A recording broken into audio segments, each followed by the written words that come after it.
Oke, Assalamualaikum warahmatullahi wabarakatuh. Kita melanjutkan pertemuan sebelumnya.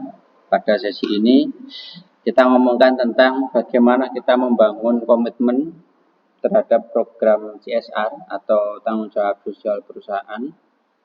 Yakni pertama, menetapkan dan membangun dukungan dari manajemen senior dan stakeholder.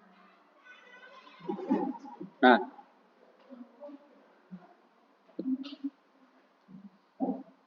jadi pertama, stakeholder terkait. Nah, kamu tahu yang dimaksud stakeholder itu siapa? Misal dalam perusahaan, siapa saja yang disebut stakeholder?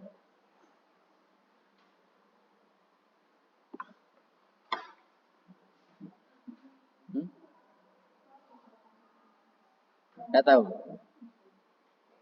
Nah, jadi stakeholder itu pemangku kepentingan.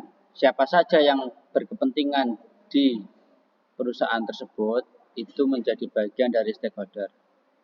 Bisa pemerintah di daerah, bisa pimpinan perusahaan sendiri, tokoh masyarakat, terus kemudian pengguna, ya, pengguna jasa itu, pokoknya yang berkepentingan di situ. Nah, itu disebut stakeholder. Jadi satu rangkaian.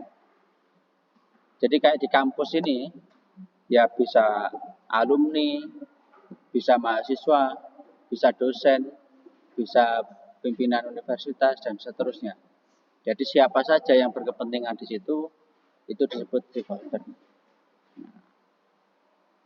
Jadi pertama yaitu menetapkan dan membangun dukungan. Jadi tentu mereka akan menetapkan stakeholdernya siapa saja di dalam satu perusahaan itu. Kemudian mengkomunikasikan program. Jadi yang pertama tadi menetapkan, membangun dukungan dulu, kemudian mengkomunikasikan programnya dengan stakeholder terkait. Nah, karena pihak-pihak terkait itulah nanti yang memiliki keterkaitan terhadap program yang ditetapkan.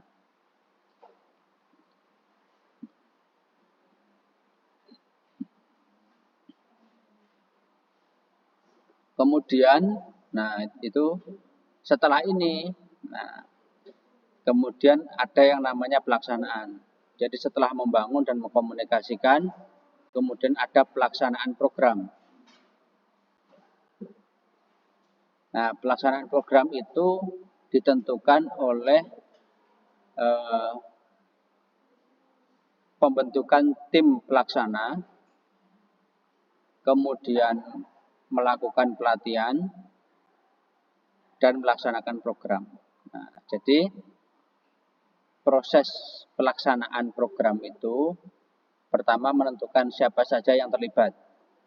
Nantinya siapa saja yang terlibat di dalam implementasi program tersebut. Kemudian melakukan pelatihan, apa programnya, yang terlibat siapa saja, misal kelompok masyarakat, diberikan keterampilan apa. Nah, kemudian pelaksanaan, realisasinya bagaimana. Dia nanti programnya akan berjangka menengah, atau jangka panjang, atau jangka pendek, terus kelompok masyarakat siapa saja yang terlibat, terus kepentingan siapa saja nanti yang juga terlibat. Nah, itu. Kemudian setelah program terlaksana, dilakukanlah namanya penilaian dan evaluasi. Jadi nanti akan dikontrol. Misalnya peduli pada apa namanya ini, batik, tapi batik dari bahan alami itu loh. Nah, dari kain apa namanya, dari pewarna alami misal. Nah, itu nanti akan dikontrol bagaimana setelah dilakukan program, misal per 3 bulan. Biasanya bentuknya monitoring dan evaluasi. Apakah jalan atau tidak? Atau waktu hanya pelatihan saja dia aktif, tapi setelah itu tidak aktif misalnya. Nah, kalaupun aktif, kemudian dia sudah bisa membuat berapa? Nah, terus target pasarnya sudah dapat apa belum, dan seterusnya. Nah, kemudian mengukur hasil yang dicapai. Nah, kurang lebih ada 6 ya.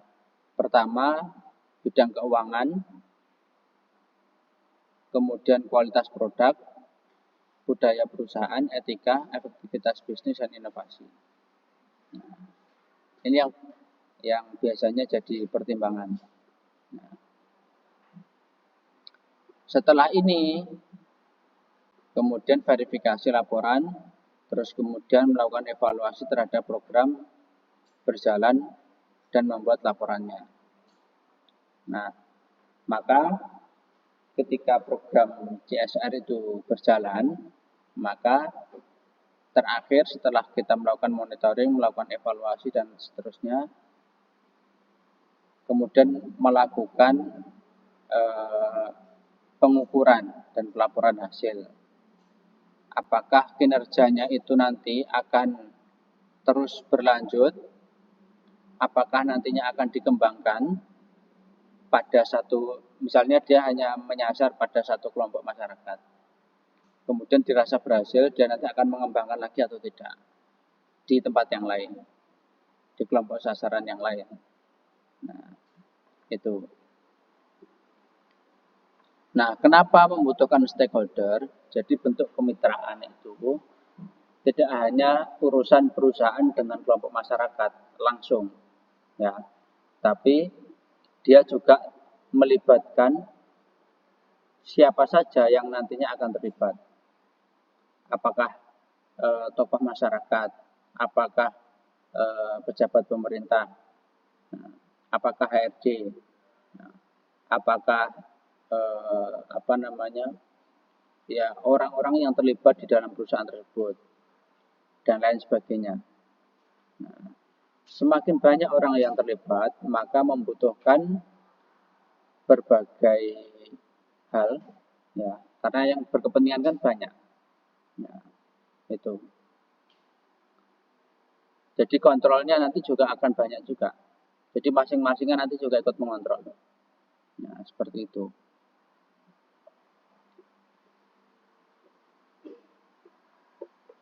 Terus, nah ini.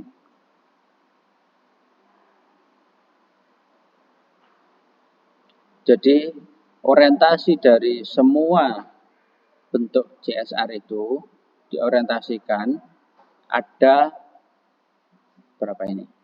Ada 4 jenis tanggung jawab. Ya. Jadi secara konseptual itu ada tanggung jawab ekonomis, make a profit, ya. Motif utama perusahaan adalah menghasilkan laba. Jadi apapun yang dikeluarkan, apapun yang nantinya keluar sebagai produk, sebagai bentuk uang atau apapun, nah, tujuannya adalah bagaimana kembali lagi bentuk uang itu. Macam-macam bentuknya ya. Tidak langsung kemudian produk dibeli kembali atau apa. Nah, kemudian ada tanggung jawab legal. Nah, obey the law. Nah, artinya karena negara ini adalah negara hukum, maka perusahaan-perusahaan swasta pun itu dikontrol oleh undang-undang, oleh peraturan. Nah, maka mereka pun akan diawasi secara legal formal. Apakah benar apa tidak? Nah, itu. Kemudian tanggung jawab etis, be ethical, kata kuncinya.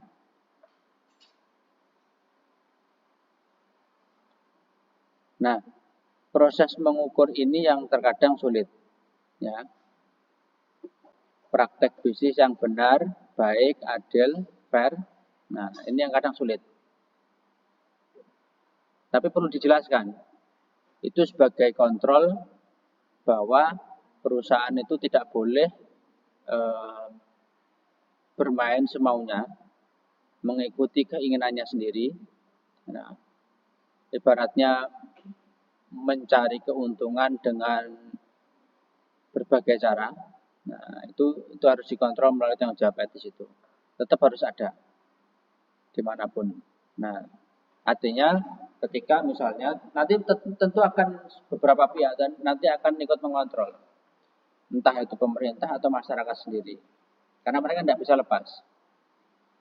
Nah, misalnya karyawan itu tidak digaji selama 2 bulan misalnya, nah, tentu akan menimbulkan konflik kan. Nah, dengan pernyataan apapun perusahaan itu, nah, tetap nggak bisa gejolak ini. Nah, jadi cara masyarakat nanti akan mungkin demo dan seterusnya. Nah, jadi bentuk tanggung jawab secara bentuk tanggung jawab secara etis, ya. Bisnis itu juga berjalan. Nah, tapi selain berjalan, tapi juga harus adil. Adil itu memperlakukan karyawannya, memperlakukan kelompok masyarakat dan seterusnya. Nah, nanti juga akan seperti itu. Nah, yang terakhir, tanggung jawab filantropis. Di mana kata kuncinya be a good citizen. Selain memperoleh laba, taat hukum, dan berperilaku etis, dituntut untuk memberikan kontribusi yang dapat dirasakan langsung oleh masyarakat. Jadi kasarannya filantropis itu bentuk sedekah, ya, punya perhatian pada masyarakat tanpa imbal balik, ya, semacam itu. Ya seperti orang sedekah semacam itu.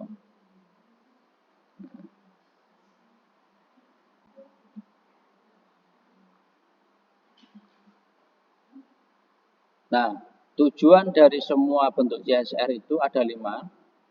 Pertama, human resource atau sumber daya manusia.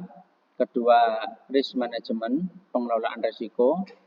Terus kemudian brand differentiation, memiliki keunggulan, ya. Kemudian lisensi to operate, izin beroperasi. Jadi nanti akan bisa dikontrol ini. Nah, apakah sumber daya yang ada nanti mencukupi, bermasalah atau tidak, bagaimana dia mengelola risikonya, ya. Kemudian dalam brand dia nanti akan memiliki keunggulan atau tidak, nah, dan yang tentunya izin operasi. Nah, kalau tidak punya izin operasi secara legal formal nanti akan dipermasalahkan. Seperti itu. Oke, ada yang ditanyakan?